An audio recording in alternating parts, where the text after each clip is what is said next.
ಸಚಿವರೇ ಎಲ್ಲಿದ್ದೀರಿ? ಮುಖ್ಯಮಂತ್ರಿಗಳು ಬಂದಾಗ ಅವರ ಜೊತೆ ಬಂದು ಹೋಗುವುದಲ್ಲ. ಈ ಜಿಲ್ಲೆಯ ಉಸ್ತುವಾರಿ ಸಚಿವರು ನೀವು.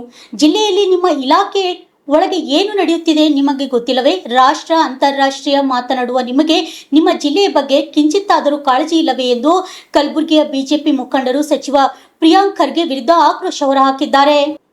ನಗರದ ಪತ್ರಿಕಾ ಭವನದಲ್ಲಿ ನಡೆದ ಸುದ್ದಿಗೋಷ್ಠಿಯಲ್ಲಿ ಮಾತನಾಡಿದ ಬಿಜೆಪಿ ಜಿಲ್ಲಾಧ್ಯಕ್ಷರಾದ ಅಶೋಕ್ ಬಗ್ಲಿ ಅವರು, ಜುಲೈ 3ರಂದು ಅಫ್ಜಲ್ಪುರದಲ್ಲಿ ಫೋಕ್ಸೋ ಕೇಸ್ನಲ್ಲಿ ಬಂಧಿತ ವ್ಯಕ್ತಿ ಪೊಲೀಸ್ ಠಾಣೆಯಿಂದ ಪರಾರಿಯಾಗಿರುತ್ತಾನೆ. ಇನ್ನು ನಿನ್ನೆ ಮಂಗಳವಾರ ರಾತ್ರಿ 3 ಗಂಟೆಗೆ ಕಲಬುರಗಿ ಸೆಂಟ್ರಲ್ ಜೈಲಿನಿಂದ ಶಿಕ್ಷೆ ಒಳಪಟ್ಟ 3 ಖೈದಿಗಳು ಪರಾರಿಯಾಗಿರುತ್ತಾರೆ. ಅದಕ್ಕೆ ಕಾರಣಕರ್ತರಾದ ಪೊಲೀಸ್ ಅಧಿಕಾರಿಗಳನ್ನು ಅಮಾನತುಗೊಳಿಸಬೇಕು, ಕೂಡಲೇ ಅಪರಾಧಿಗಳನ್ನು ಬಂಧಿಸಬೇಕು. ಚಿತ್ತಾಪುರ ಕ್ಷೇತ್ರದ ದಂಡೋತಿ ಮುರಾರ್ಜಿ ವಸತಿ ನಿಲಯದಲ್ಲಿ ಸುಮಾರು 50ರಿಂದ 60 ವಿದ್ಯಾರ್ಥಿಗಳು ವಿಷಪೂರಿತ ಆಹಾರ ಸೇವಿಸಿ ಅಸ್ವಸ್ಥಗೊಂಡಿರುತ್ತಾರೆ.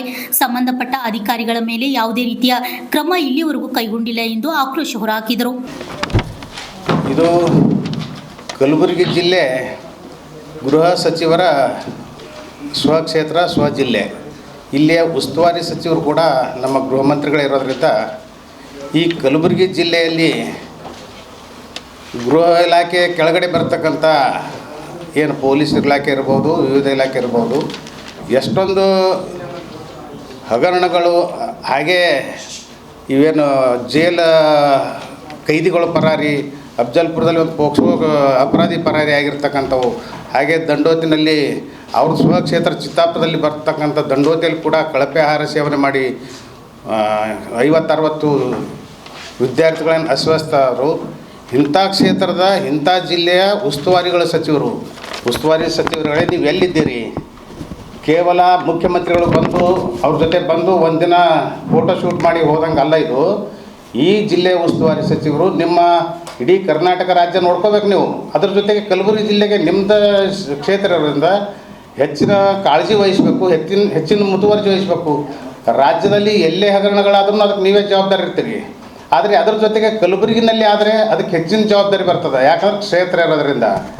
ನೀವು ಕೇವಲ ಜಿಲ್ಲೆ ಉಸ್ತುವಾರಿ ಸಚಿವರು ಮಾತ್ರ ಅಲ್ಲ, ಇದ್ರ ಜೊತೆಗೆ ನಿಮ್ಮ ಕ್ಷೇತ್ರದ ಶಾಸಕರು ಕೂಡ ಇರ್ತೀರಿ. ನಮ್ಮ ಕಲಬುರಗಿಗೆ ಏನಾದ್ರೂ ಯಾವುದೇ ಘಟನೆ ಸಂಭವಿಸಿದ್ರು ಎಲ್ಲ ಇಲಾಖೆನೂ ನಿಮ್ಮ ಅಂಡರ್ನಲ್ಲೇ ಬರ್ತವೆ. ಅದಕ್ಕೆ ಬರ್ತಕ್ಕಂಥ ನಮ್ಮ ಮೊನ್ನೆ 3ನೇ ತಾರೀಕು ಜುಲೈ 3ನೇ ತಾರೀಕು ಅಫ್ಜಲ್ಪುರದಲ್ಲಿ ಒಂದು ಪೋಕ್ಸೋ ಕೇಸಿನ ಅಪರಾಧಿ ಓಡೋದ, ಅರೆಸ್ಟ್ ಮಾಡಿದ್ರು. ಬಟ್ ಅದಕ್ಕೆ ಲೋಪ ಏನು ಅದು ಕಂಡುಹಿಡಿಬೇಕಲ್ಲ. ಆವಾಗ ಡ್ಯೂಟಿನಲ್ಲಿ ಇರ್ತಕ್ಕಂಥ 3 ಪೊಲೀಸರಿಗೆ ಒಬ್ಬ PSI ಸಸ್ಪೆಂಡ್ ಮಾಡಿದ್ರಿ. ಆದರೆ ಲೋಪ ಆಗಿದ್ದಲ್ಲಿ ಅದು ತನಿಖೆಯನ್ನು ಮಾಡಬೇಕಲ್ಲ, ಅದನ್ನು ಕೂಡ ಮಾಡಬೇಕು. ನಿನ್ನೆ ಅಂದರೆ ಮಂಗಳವಾರ ನಿನ್ನೆ ಬೆಳಿಗ್ಗೆ 3 ಗಂಟೆಯನ್ನು ಅಫ್ಜಲ್ಪುರ ಕಲಬುರಗಿ ಸೆಂಟ್ರಲ್ ಜೈಲಿನಾಗ ಏನು 3 ಮಂದಿ ಅಪರಾಧಿಗಳು ಕೈದಿಗಳು ಪರಾರಿ ಆಗಿರ್ತಾರೆ. ಅವ್ರು ಎಷ್ಟು ಪ್ಲ್ಯಾನ್ ಮಾಡಿಕೆ ಪರಾರಿ ಆಗಿದ್ರು. ಯಾಕಂದ್ರೆ ಒಳಗಡೆ ಏಣಿ ಅದವ್ರಿಗೆ ಇರ್ಲಿಕ್ಕೆ, ಆಮೇಲೆ ಹೊರಗಡೆ ಕಾರ್ ಬಂದು ನಿಂತದ. ಕಾರ್ ಬಂದು ನಿಂದಿರ್ಬೇಕಾದ್ರೆ ಅವ್ರು ಮೊದಲೇ ಅರೇಂಜ್ಮೆಂಟ್ ಮಾಡಬೇಕು, ಫೋನ್ ಹಚ್ಚಿ ಮಾತಾಡಬೇಕು. ಒಳಗಡೆ ಕೈದಿಗಳ ಬಳಿ ಫೋನ್ ಇರಲ್ಲ. ಇವ್ರು ನೀವು ಮಾತಾಡಿದ್ರೆ ಹೆಂಗೆ, ಅವ್ರ ಜೊತೆ ಸಂಪರ್ಕ ಹೆಂಗಾಯ್ತು? ನಮ್ಮ ಪೊಲೀಸರವ್ರಿಗೆ ಯಾರ್ಯಾರು ಸಹಾಯ ಮಾಡಿರ್ಬೇಕಲ್ಲ, ನಿಮ್ಮ ಅಧೀನದಲ್ಲಿ ಬರ್ತಕ್ಕಂಥ ಪೊಲೀಸ್ ಇಲಾಖೆದವರು ಯಾರಾದರೂ ಸಹಾಯ ಮಾಡಿರ್ಬೇಕಲ್ಲ. ಅವ್ರ ಮ್ಯಾಲೆ ಏನು ಕ್ರಮ ಕೈಗೊಳ್ತೀರಿ? ಬರೀ ಸಸ್ಪೆಂಡ್ ಮಾಡೋದಲ್ಲ, ಅವ್ರನ್ನ ಕೇಸ್ ಮಾಡಿ ಒಳಗಡೆ ಹಾಕ್ಸ್ಬೇಕಾಗತಕ್ಕಂಥ ಕೆಲಸ ಸಹಿತಕ್ಕೆ ಮಾಡಬೇಕಾಗ್ತದೆ. ಪೊಲೀಸರು ರಾಜಾರೋಷವಾಗಿ ಒಳಗಡೆ ಎಲ್ಲನೂ ನಡೀತಂತೇಳಿ ಎಷ್ಟೋ ಸಲ ನಿಮ್ಮ ಪೇಪರ್ನಾಗ ಮಾಧ್ಯಮದೊಳಗೆ ಪತ್ರಿಕೆಗಳಲ್ಲಿ ಹೇಳಿಕೆ ಬಂದದ, ಆಮೇಲೆ ಟಿ ವಿದಲ್ಲಿ ಕೂಡ ಬಂದದ.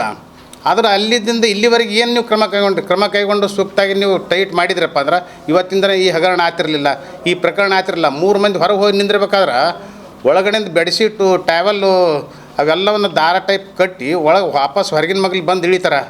ನೀವು ಇಲ್ಲಿ ಗಸ್ತಿನಲ್ಲಿರ್ತಕ್ಕಂಥ ಪೊಲೀಸರು, ಡ್ಯೂಟಿನಲ್ಲಿರ್ತಕ್ಕಂಥವು ಏನು ಮಾಡಿದ್ರಿ? ಇದಕ್ಕೆ ಯಾರು ಕಾರಣೀಭೂತರಾದ್ರೆ ಅವ್ರ ಮೇಲೆ ಏನು ನೀವು ಕ್ರಮ ಕೈಗೊಳ್ತೀರಿ?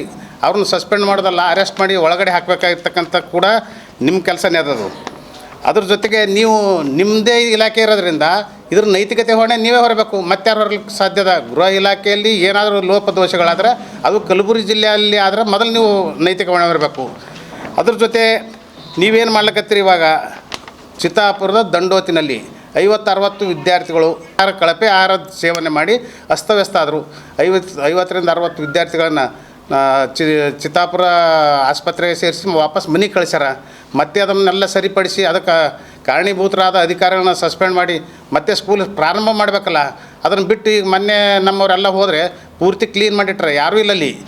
ಈ ಸಂದರ್ಭದಲ್ಲಿ ಮಾತನಾಡಿದ ಗ್ರಾಮೀಣ ಮತಕ್ಷೇತ್ರದ ಶಾಸಕ ಬಸವರಾಜ ಮತ್ತಿಮೂಡ ಅವರು, ಜಿಲ್ಲೆಯಲ್ಲಿ ಮಳೆಯಾಗಿಲ್ಲ, ಪರದಾಡುವಂತ ಪರಿಸ್ಥಿತಿ ನಿರ್ಮಾಣವಾಗಿದೆ. ರೈತರಿಗೂ ನೀರಿಲ್ಲ, ಕುಡಿಯಲು ನೀರಿಲ್ಲ. ಸಚಿವರು ಯಾವಾಗಲೂ ಬಂದು ಅಧಿಕಾರಿಗಳ ಸಭೆ ಮಾಡಿ ಹೋದರೆ ಹೇಗೆ? ಸಚಿವರು ಜಿಲ್ಲೆ ಜನತೆ ಬಗ್ಗೆ ಗಮನ ಹರಿಸಬೇಕೆಂದು ತಿಳಿಸಿದರು. ಬೇರೆ ವಿಷಯಗಳನ್ನ ಮಾತಾಡಲಿಕ್ಕೆ ನಾನು ಬಯಸ್ತಾ ಇದ್ದೀನಿ. ಈಗಾಗಲೇ ಅನೇಕ ಜನರು, ರೈತರು ಕುಡಿಯೋಕ್ಕೆ ನೀರು ಸಿಗ್ತಾ ಇಲ್ಲ, ಮಳೆ ಇಲ್ಲ ಮತ್ತು ಆದಷ್ಟು ಬೇಗನೆ ಬರಗಾಲ ಘೋಷಣೆ ಮಾಡಬೇಕಂತೇಳಿ ಮುಖ್ಯಮಂತ್ರಿಗಳು ಗುಲ್ಬರ್ಗಕ್ಕೆ ಆಗಮಿಸಿದಾಗ ನಾವೆಲ್ಲ ಅವಿನಾಶ್ ಅವರು, ನಾವು ಎಲ್ಲರೂ ಕೂಡ ಮುಖ್ಯಮಂತ್ರಿಗೂ ಕೂಡ ಕೇಳಿದ್ದೇವೆ, ಜಿಲ್ಲಾ ಉಸ್ತುವಾರಿ ಮಂತ್ರಿಗಳಿಗೂ ಕೂಡ ಕೇಳಿದ್ದೇವೆ. ಇವತ್ತು ಬೆಳಗ್ಗೆ ಹಿಡ್ಕೊಂಡು ನಮ್ಮಲ್ಲಿ ಕವನಹಳ್ಳಿ ತಾಂಡ ಆಯಿತು, ಗುಂಜು ಬಬ್ಲಾದಾಯಿತು, ನರೋಣ ಆಯಿತು, ಕರಾರಿ ಐತಿ, ಅಲ್ಲೇ ಅನೇಕ ಗ್ರಾಮಗಳಿಂದ ಒಂದು ಊರ್ಲಿಂದ ಕಮ್ಸೆ ಮುಂದೆ 50-60 ಮಂದಿ ರೈತರು ಇವತ್ತು ನನ್ನ ಮನೆಗೆ ಬಂದಿದ್ದರು. ಅವ್ರಿಗೆ 10-15 ದಿವಸ ಹಿಡಿದು ಕರೆಂಟು ಇಲ್ಲ, ಕುಡಿಯೋಕ್ಕೆ ನೀರು ಸಿಗ್ತಾ ಇಲ್ಲ. ನಿಮ್ಮ ಮೀಡಿಯಾದವನು ಕೂಡ ಇವತ್ತು ನನ್ನ ಜೊತೆ ಮಾತನಾಡಿದ್ರು, ಬೆಂಗಳೂರಿನಿಂದ ಫೋನ್ ಮಾಡಿದರು. ಅನೇಕ ಗ್ರಾಮಗಳಲ್ಲಿ ಕುಡಿಯೋ ನೀರು ಬೋರ್ವೆಲ್ ಸುಟ್ಟು ರಿಪೇರಿ ಮಾಡ್ಲಿಕ್ಕೆ ದುಡ್ಡಿಲ್ಲ, ಗ್ರಾಮ ಪಂಚಾಯತಿಗಳಲ್ಲಿ ಅನುದಾನಗಳಿಲ್ಲ, ರಸ್ತೆಗಳು ಹಾಳಾಗಿದೆ, ಅದಕ್ಕೆ ಅನುದಾನಗಳಿಲ್ಲ. ಈ ರೀತಿ ಅನೇಕ ಸಮಸ್ಯೆಗಳು ಆದರೂ ಕೂಡ ನಾವು ಮಾನ್ಯ ಮುಖ್ಯಮಂತ್ರಿಗಳು ಕೂಡ ಗಮನ ಕೂಡ ತಂದಿದ್ದೇವೆ. ಯಾವುದೂ ಕೂಡ ಕೆಲಸ ಆಗ್ತಾ ಇಲ್ಲ. ಅದ್ರ ಜೊತೆಯಲ್ಲಿ ಕೂಡ ಅನೇಕ ವಿಷಯಗಳು ಕಲಬುರಗಿ ಜಿಲ್ಲೆಯಲ್ಲಿ ಇವತ್ತು ಉಸ್ತುವಾರಿ ಮಂತ್ರಿಗಳು ನಮ್ಮ ಜಿಲ್ಲೆದವರಾಗಿ ಗ್ರಾಮ ಮಂತ್ರಿಗಳಾಗಿ ಅವ್ರ ತವರು ಜಿಲ್ಲೆಯಲ್ಲಿ ಕೂಡ ಈ ರೀತಿ ನಡೀತಾ ಇದೆ ಅಂತಕ್ಕಂಥದ್ದು ಕೂಡ ಅವ್ರ ಗಮನಕ್ಕೆ ಬಂದೋದೋ ಇಲ್ಲೋ ಗೊತ್ತಿಲ್ಲ. ನಮ್ಮ ಪ್ರಕಾರ ಇಷ್ಟಾದರೂ ಕೂಡ ಗಪ್ಪಾಗಿ ಕುಂತಿದ್ದರು.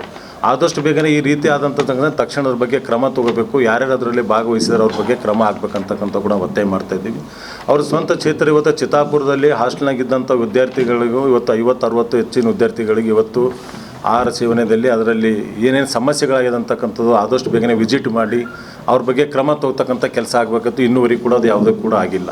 ಈ ರೀತಿ ಅನೇಕ ಘಟನೆಗಳು ಇವತ್ತು ನಮ್ಮ ಜಿಲ್ಲೆಯಲ್ಲಿ ನಡೆದರೂ ಕೂಡ ಉಸ್ತುವಾರಿ ಮಂತ್ರಿಗಳು ಎಲ್ಲಿಯಾದರೂ ಗೊತ್ತಿಲ್ಲ. ಬೇರೆ ಬೇರೆ ವಿಷಯ ಮಾತಾಡೋಕ್ಕೆ ಅವ್ರ ಸಮಯ ಅದ, ಅದು ಸ್ವಂತ ಅವ್ರದ್ದೇ ಜಿಲ್ಲೆಯಲ್ಲಿ ನಡೀತಕ್ಕಂಥ ಈ ರೀತಿ ಘಟನೆಗಳ ಬಗ್ಗೆ ಅವ್ರು ಇನ್ನೂ ಕೂಡ ಯಾವುದೂ ಕೂಡ ಇಲ್ಲಿ ಮಾತಾಡ್ತಾ ಇಲ್ಲ. ಇವತ್ತು ರೈತರು ಹೆಸರು ಉದ್ದು ಬೆಳೀತಕ್ಕಂಥದ್ದು, ರೈತರಿಗೆ ಯಾವುದೋ ಕೂಡ ಪ್ರೋತ್ಸಾಹನ ಅವ್ರಿಗೆ ಏನೋ ಸಿಗಬೇಕಾದ್ರೆ ಮೊದಲನೇ ಹೆಸರು ಉದ್ದು ಬೆಳೀತಕ್ಕಂಥ ಕೆಲಸ ಮಾಡ್ತಾಯಿದ್ರು. ಇವತ್ತು ಯಾವುದೇ ಕೂಡ ಮಳೆ ಇರಲಾರ ಬಟ್ಟಿಗೆ ಹೆಸರು ಉದ್ದು ಬಿತ್ತಿನ ಕೂಡ ನಾಟಿಗೂ ಇಲ್ಲ ಕೂಡ ಎಲ್ಲ ಹಾಳಾಗಿ ಹೋಗಿದ್ದು. ಆದಷ್ಟು ಬೇಗನೆ ಬರಗಾಲ ಘೋಷಣೆ ಮಾಡಿ ರೈತರಿಗೆ ಎಕರೆಗೆ 50,000 ಪರಿಹಾರ ಕೊಡ್ತಕ್ಕಂಥ ಕೆಲಸ ಮಾಡ್ಬೇಕಂತೇಳಿ ಮಾನ್ಯ ಮುಖ್ಯಮಂತ್ರಿಗಳು ಬಂದ ನಮ್ಮ ಭಾರತೀಯ ಜನತಾ ಪಾರ್ಟಿ ಎಲ್ಲ ಜಿಲ್ಲಾಧಿಕಾರಿ ಎಲ್ಲ ಹಿರಿಯ ನಮ್ಮ ಮುಖಂಡರ ಜೊತೆ ಕೂಡ ನಾವು ಮೆರವಣಿಗೆ ಕೊಡ್ತಕ್ಕಂಥ ಕೆಲಸ ಮಾಡಿದ್ದೇವೆ. ಮತ್ತು ಯೂನಿವರ್ಸಿಟಿಯಲ್ಲಿ ಮೀಟಿಂಗ್ದಲ್ಲಿ ನಡೀತಕ್ಕಂಥ ಸಂದರ್ಭದಲ್ಲಿ ಕೂಡ ನಾವು ಮಾತನಾಡಿದ್ದೆವು. ಯಾವುದೂ ಕೂಡ ಇನ್ನೂವರೆಗೆ ಕೂಡ ಮಾಡಿ ಇನ್ನೂ ಕೂಡ ನೋಡ್ತೀವಿ, ನಾವು ಸೆಂಟ್ರಲ್ಗೆ ಪತ್ರ ಬರೆದು ಅದು ಇದು ಅನೇಕ ಕೂಡ ಹೇಳ್ತಾ ಇದ್ದಾರೆ. ಕುಡಿಯೋ ಜನ ನೀರಿನ ಸಲಕ ಪರದಾಡ್ತಾ ಇದ್ದಾರೆ. ಅದ್ರ ಸಲಕ ಕೂಡ ಘೋಷಣೆ ಮಾಡಿ ಯಾವೆಲ್ಲ ಕ್ಷೇತ್ರಗಳಿಗೆ 1-2 ಕೋಟಿ 1 ಕೋಟಿ ಕೂಡ ಪರಿಹಾರಗಳು ಅದ್ರ ಆದಷ್ಟು ಬೇನೆ ಕೊಟ್ಟರೆ ಅದು ಕೂಡ ಕುಡಿಯೋ ನೀರಿನ ವ್ಯವಸ್ಥೆ ಕೂಡ ಜನರು ಮಾಡ್ತಕ್ಕಂಥ ಕೆಲಸ ಆಗ್ತಾ ಅದು ಕೂಡ ಆಗ್ತಾ ಇಲ್ಲ. ಈ ರೀತಿ ಅನೇಕ ಸಮಸ್ಯೆಗಳು ಕಲಬುರಗಿಯಲ್ಲಿ ನಡೀತಾ ಇದೆ. ನಾನು ಅನೇಕ ಕಡೆ ವಿಸಿಟ್ ಮಾಡಿದೆ. ಇವತ್ತು ರೈತರು TCಗಳು ಸುಟ್ರೆ TCಗಳು ಸಿಗ್ತಾ ಇಲ್ಲ, ಕರೆಂಟ್ 10-15 ದಿನ ಕರೆಂಟ್ಗಳಿಲ್ಲ, ಮಳೆ ಟೋಟಲಿನೇ ಇಲ್ಲ. ಇವತ್ತು ರೈತರು ಬೆಳೀತಕ್ಕಂಥದ್ದು ತೋಟ ಪಟ್ಟಿಯಲ್ಲಿ ಅವರೆಲ್ಲ ಗಿಡ ಬಾಳಿ ಕೂಡ ಒಣಗೋಗಿ ಎಲ್ಲ ಅನೇಕ ಫೋಟೋಗಳನ್ನ ಹಾಕಿದ್ದಾರೆ. ಈ ರೀತಿ ಸಮಸ್ಯೆ ಆದರೂ ಕೂಡ ಯಾಕೆ ಉಸ್ತುವಾರಿ ಸಚಿವರು ಕಪ್ಪೆ ಕುಂತವ್ರು ಗೊತ್ತಿಲ್ಲ. ತಮ್ಮ ಮುಖಾಂತರ ನಾನು ಆಗ್ರಹ ಮಾಡ್ತಾ ಇದ್ದೀನಿ, ಆದಷ್ಟು ಬೇಗನೆ ಉಸ್ತುವಾರಿ ಸಚಿವರು ಕಲಬುರಗಿ ಜಿಲ್ಲೆಯಲ್ಲಿ ನಡೀತಕ್ಕಂಥವು ಏನೋ ಆದಷ್ಟು ಬೇಗನೆ ಪರಿಹಾರ ಮಾಡಿಕೊಡಬೇಕು. ಮತ್ತು ಇದರಲ್ಲಿ ಯಾರ್ಯಾರು ಭಾಗವಹಿಸ್ತಾರೆ, ಇವತ್ತು ಮೊನ್ನೆ ನಡೆತಕ್ಕಂಥ ಸೆಂಟ್ರಲ್ ಜನ ಆರೋಪಿಗಳು ಓಡೋದ್ರು, ಅವ್ರ ಬಗ್ಗೆ ಏನೇನು ಕ್ರಮ ತೊಗೊಂಡು ಅಂತ ಕೂಡ ನಿಮ್ಮ ಮುಖಾಂತರ ಕೇಳಬೇಕು. ಆದಷ್ಟು ಬೇಗನೆ ಎಲ್ಲ ಕೂಡ ಪರಿಹಾರ ಆಗಬೇಕು ಅಂತಕ್ಕಂಥ ಕೂಡ ನಿಮ್ಮ ಮುಖಾಂತರ ಒತ್ತಾಯ ಮಾಡ್ತಾ ಇದ್ದೀವಿ. ಬೇರೆ ಬೇರೆ ವಿಷಯಗಳು ಮಾತಾಡಲಿಕ್ಕೆ ಜಿಲ್ಲಾ ಉಸ್ತುವಾರಿ ಮಂತ್ರಿಗಳಿಗೆ ಟೈಮ್ ಇದೆ. ಆದರೆ ತವ್ರ ಜಿಲ್ಲೆಯಲ್ಲಿ ಆಗ್ತಕ್ಕಂಥ ಘಟನೆಗಳು ಅವ್ರಿಗೆ ಯಾಕೆ ಸಮಯ ಅದನ್ನೆಲ್ಲೋ ಗೊತ್ತಿಲ್ಲ. ಆದರೆ ಆದಷ್ಟು ಬೇಗನೆ ತವ್ರ ಜಿಲ್ಲೆ ಕೂಡ ಸ್ವಲ್ಪ ಗಮನ ಇಟ್ಟು ಇಲ್ಲಿ ನಡೀತಕ್ಕಂಥ ರೈತರು ಎಷ್ಟು ಸಂಕಷ್ಟದಲ್ಲಿದ್ದಾರೆ, ಆದಷ್ಟು ಬೇಗನೆ ಜಸ್ಕಾಮ್ದಲ್ಲಿ ಏನು ಸಮಸ್ಯೆ ನಡೀತಿದ್ದಾರೆ, TC ಸುಟ್ಟರು TC ಸಿಗ್ತಾ ಇಲ್ಲ, ರೈತರಿಗೆ ಕರೆಂಟ್ ಕೊಡ್ತಕ್ಕಾಗ್ತಾ ಇಲ್ಲ, ಕುಡಿಯೋಕ್ಕೆ ನೀರು ಕೊಡ್ತಕ್ಕಾಗ್ತಾ ಇಲ್ಲ. ಈ ರೀತಿ ಅನೇಕ ಸಮಸ್ಯೆಗಳಿದ್ದು ನಿಮ್ಮ ಮುಖಾಂತರ ಆಗ್ರಹ ಮಾಡ್ತಾಯಿದ್ದೀನಿ. ಆದಷ್ಟು ಈ ಭಾಗಕ್ಕೆ ಉಸ್ತುವಾರಿ ಮಂತ್ರಿಗಳು ಗಮನ ಹರಿಸಿ ಆದಷ್ಟು ಪರಿಹಾರ ಕೊಡಬೇಕಂತಕ್ಕಂಥ ಕೂಡ ನಿಮ್ಮ ಮುಖಾಂತರ ಹೇಳಕ್ಕೆ ಬಯಸ್ತಾ ಇದ್ದೀನಿ. ಈ ಸಂದರ್ಭದಲ್ಲಿ ಶಾಸಕರಾದ ಅವಿನಾಶ್ ಜಾಧವ್ ಅವರು ಮಾತನಾಡಿ, ಸಚಿವ ಪ್ರಿಯಾಂಕ್ ಖರ್ಗೆ ಅವರು ರಾಷ್ಟ್ರೀಯ ಅಂತಾರಾಷ್ಟ್ರೀಯ ವಿಷಯಗಳನ್ನು ಬಿಟ್ಟು ತಮ್ಮ ಕ್ಷೇತ್ರದ ಕಡೆ ಗಮನ ಹರಿಸಬೇಕೆಂದು ಕಿಡಿಕಾರಿದರು. ಈ ಸುದ್ದಿಗೋಷ್ಠಿಯಲ್ಲಿ BG ಪಾಟೀಲ್ ಸೇರಿದಂತೆ ಅನೇಕ ಬಿಜೆಪಿ ಮುಖಂಡರು ಹಾಜರಿದ್ದರು. Bureau report RJ32 Kannada news, Kalaburagi. ಕಳೆದ ದಿನದಿಂದ ತಮಗೂ ಗೊತ್ತಿದೆ, ಏನು ಕೈದಿಗಳು 3 ಕೈದಿಗಳು ಪರಾರಿ ಆದರು. ನಮ್ಮ ಉಸ್ತುವಾರಿ ಸಚಿವರು, ಗೃಹ ಸಚಿವರು ಇದ್ದಾರೆ. ಅವ್ರು ರೆಸ್ಪಾನ್ಸಿಬಿಲಿಟಿ ತಗೋಬೇಕು, ಅಕೌಂಟಬಿಲಿಟಿ ತಗೋಬೇಕು. ಯಾಕಂದರೆ ಅವ್ರದೇ ಕ್ಷೇತ್ರದಲ್ಲಿ ಈ ಥರ ಆಗಬಾರ್ದು. ಆದರೂ ಕೂಡ ಅವ್ರು ಏನು ಕ್ರಮ ತೊಗೊಂಡಿದ್ದಾರೆ ನಮ್ಗೆ ಇನ್ನೂ ಗೊತ್ತಾಗಿಲ್ಲ. ಇವತ್ತು ನಿನ್ನೆ ಒಬ್ಬ ಯಾರೋ ಸಿಕ್ಕಾಕೊಂಡಿದ್ದಾನಂತೆ, ಸಂತೋಷ್ ಅಂತ ಕೈದಿ. ಇದು ಆಗಬಾರ್ದಾಗಿತ್ತು, ಆದರೂ ಆಯಿತು. ಮತ್ತು ಇವ್ರು ಬರೀ RSS ಬಗ್ಗೆ, ಇಂಟರ್ನ್ಯಾಷನಲ್ ಯುದ್ಧ ಬಗ್ಗೆ, ಮೋದಿಜಿ ಬಗ್ಗೆ ಅಷ್ಟೇ ಮಾತಾಡ್ತಾರೆ. ಅವರು ಕೂಡ ಇಲ್ಲಿ ಇಂಟ್ರೆಸ್ಟ್ ತೊಗೊಂಡು ಕೆಲಸ ಮಾಡಬೇಕು. ಮತ್ತು ಅವ್ರದೇ ಕ್ಷೇತ್ರ ದಂಡೋತಿಯಲ್ಲಿ ಫುಡ್ ಪಾಯ್ಸನಿಂಗ್ ಆಯಿತು. ಫುಡ್ ಪಾಯ್ಸನಿಂಗ್ ಕೇಸ್ ಆಗಿ 60 to 70 students food poison admit ಆಗಿದ್ರು. ಅದು ಕೂಡ ಅವು ಸಹಿತದಲ್ಲಿ ಈ ಥರ ಆದರೆ ನೀವೇ ತಿಳ್ಕೊಳ್ಳಿ, ಇವಾಗ ಪೇರೆಂಟ್ಸ್ ಅವ್ರ ಮಕ್ಕಳಿಗೆ ಬಿಡ್ತಾರಾ, ಹಾಸ್ಟೆಲ್ಗೆ ಇರೋಕ್ಕೆ ಬಿಡ್ತಾರಾ? ಅವ್ರಿಗೆ ಸೇಫ್ಟಿ, ಮಕ್ಕಳಿಗೆ ಸೇಫ್ಟಿ ಇಲ್ಲ ಅಂತ ಅಂದರೆ ಯಾರು ಹಾಸ್ಟೆಲ್ಗೆ ಬಿಡ್ತಾರೆ? ಇದು ಎಲ್ಲ ಕ್ರಮ ತಗೋಬೇಕಾಗಿತ್ತು. ಮತ್ತು ನಾವು ಕೂಡ ನಮ್ಮ ಕ್ಷೇತ್ರದಲ್ಲಿ ಸಾಕಷ್ಟು ನಮ್ಮ ಇಲ್ಲೀಗಲ್ ಮೈನಿಂಗ್ ಎಲ್ಲ ನಡೆಯುತ್ತೆ. ಇದರ ಬಗ್ಗೆ ನಾವು 10-20 ಸಾರಿ ನಾವು DC ಹತ್ರನೂ ಚರ್ಚೆ ಮಾಡಿ, DD ಮೈನ್ಸ್ ಹತ್ರನೂ ಹೇಳಿದ್ದೀವಿ, ಉಸ್ತುವಾರಿ ಸಚಿವರಿಗೂ ಲೆಟರ್ ಕೊಟ್ಟಿದ್ದೀವಿ, ಪ್ರಿನ್ಸಿಪಲ್ ಸೆಕ್ರೆಟರಿಗೂ ಲೆಟರ್ ಕೊಟ್ಟಿದ್ದೀವಿ. ಆದರೂ ಕೂಡ ಏನೂ ಕ್ರಮ ತಗೊಂಡಿಲ್ಲ. ಸುಮ್ಮನೆ ಹೆಸರಿಗೋಸ್ಕರ ಏನಾದರೂ ಇದಾಗಿ ಚೆಕ್ ಪೋಸ್ಟ್ ಹಾಕ್ತಾರೆ, ಅದು ಕೂಡ ಏನು ಬರೀ ನೋಡೋಕ್ಕಷ್ಟೇ, ಕೆಲಸ ಬರಲ್ಲ. ಅದಕ್ಕೆ ಇವರು ಸುಮ್ಮನೆ ಎಲ್ಲ ತಮ್ಮ ಕ್ಷೇತ್ರದ ಬಗ್ಗೆ ಕಾಳಜಿ ತೊಗೋಬೇಕು. ಅವರು ಗೃಹ ಸಚಿವರಿದ್ದಾರೆ. ಗೃಹ ಸಚಿವರು ಅಂದರೆ ಇಡೀ ನಮ್ಮ ಕರ್ನಾಟಕ ಸ್ಟೇಟ್ ಬಗ್ಗೆ, ಮತ್ತು ಅದೇ ರೀತಿ ನಮ್ಮ ಉಸ್ತುವಾರಿ ಸಚಿವರು ಇದ್ದಾರೆ, ಅವ್ರ ಕ್ಷೇತ್ರದ ಶಾಸಕರು ಇದ್ದಾರೆ. ಅದು ಬಿಟ್ಟು ಎಲ್ಲ ಬೇರೆ ಬೇರೆ ಮಾತಾಡ್ತಾರೆ. ಅದಕ್ಕೆ ನಾವು ಇದು ಖಂಡಿಸ್ತೀವಿ. ಅವ್ರು ಮತ್ತು ಅವ್ರು KDP ಮೀಟಿಂಗ್ ಬರೀ ಒಂದು ಸಾರಿ ತೊಗೊಂಡಿದ್ದಾರೆ, ಬರೀ ಒಂದೇ ಸಾರಿ ತೊಗೊಂಡಿದ್ದಾರೆ. 3 ವರ್ಷ ಆಯಿತು. ಮತ್ತು ಸಿ ಎಮ್ ಸಾಹೇಬ್ರು ಬಂದಾಗ ಅವ್ರ ಜೊತೆ ಬಂದು ಹೋದರು. ನಮಗೂ ನಾವು ಶಾಸಕರು ಇದ್ದೀವಿ, ನಾವು ಕೂಡ ಮೀಟಿಂಗಲ್ಲಿ ಏನಾದರೂ ಪಾಯಿಂಟ್ಸ್ ರೈಸ್ ಮಾಡಿದ್ರೆ ಅಧಿಕಾರಿ ಎಚ್ಚರಿಕೆ ವಹಿಸಿ ಕೆಲಸ ಮಾಡ್ತಾರೆ. ಅದು ಕೂಡ ಅವ್ರು ಮಾಡ್ತಾಯಿಲ್ಲ. ಇದಕ್ಕೆ ನಾವು ಸಾಕಷ್ಟು ಸಾರಿ ಹೇಳಿದ್ದೀವಿ. ಮತ್ತು ನಮ್ಮ ಲ್ಯಾಂಡ್ ಗ್ರ್ಯಾಂಟ್, ನಾನು ನಿನ್ನೆ ಮೀಟಿಂಗ್ ತೊಗೊಂಡೆ ಲ್ಯಾಂಡ್ ಗ್ರ್ಯಾಂಟ್ ಕಮಿಟಿ ಆಗಬೇಕಂತ ನಾವು ಮತ್ತು ಕೋರ್ಟ್ ಆರ್ಡರ್ ಮಾಡಿದ್ದೆ. ನಾವು ಮತ್ತು ಗ್ರಾಮೀಣ ಶಾಸಕರು ಹಲವಾರು ಸಾರಿ ಸೆಷನಲ್ಲೂ ನಾವು ಕ್ವಶನ್ ರೇಸ್ ಮಾಡಿದ್ವಿ, ಆದರೂ ಕೂಡ ಆಗಿರಲಿಲ್ಲ. ನಾನು ಲಾಸ್ಟ್ ಟೈಮ್ ಕ್ವಶನ್ ರೇಸ್ ಮಾಡಬೇಕಿದ್ರೆ ನಾನು ಕ್ವಶನ್ಗಿಂತ ಆನ್ಸರ್ ಬರೋಕ್ಕಿಂತ ಮುಂಚೆ ಅದು ಅಪ್ರೂವಲ್ ಮಾಡಿಕೊಟ್ರು. ನಿನ್ನೆ ನಾನು ಮೀಟಿಂಗ್ ತೊಗೊಂಡೆ. ಈ ಥರ ಸಾಕಷ್ಟು ಸಮಸ್ಯೆಗಳಿದೆ. ಅದಕ್ಕೆ ನಾವು ಇದು ಉಸ್ತುವಾರಿ ಸಚಿವರ ನಡೆ ನಾವು ಖಂಡಿಸ್ತೀವಿ. ಮತ್ತು ನಾವು ಅಧ್ಯಕ್ಷ ಹೇಳ್ದಂಗೆ ನಾವು ಇದರ ಬಗ್ಗೆ ನಾವು ಕಠಿಣವಾಗಿ ನಾವು ಪ್ರತಿಭಟನೆಯೂ ಮಾಡ್ತೀವಿ. ಎಚ್ಚರಿಕೆ ತೊಗೊಂಡಿಲ್ಲ ಅಂತ ಅಂದರೆ ರೈತರ ಪರವಾಗಿನೂ ಬರಬೇಕು. ಇಲ್ಲಿ ನಮ್ಮ ಕಡೆ ಮಳೆ ಇಲ್ಲ, ಎಲ್ಲ ರೈತ ಕುಡಿಯೋಕ್ಕೆ ನೀರಿಲ್ಲ. ಇದ್ರ ಬಗ್ಗೆ ಕಾಳಜಿ ವಹಿಸ್ಬೇಕಂತ ನಾವು ಒತ್ತಾಯಿಸ್ತೀವಿ.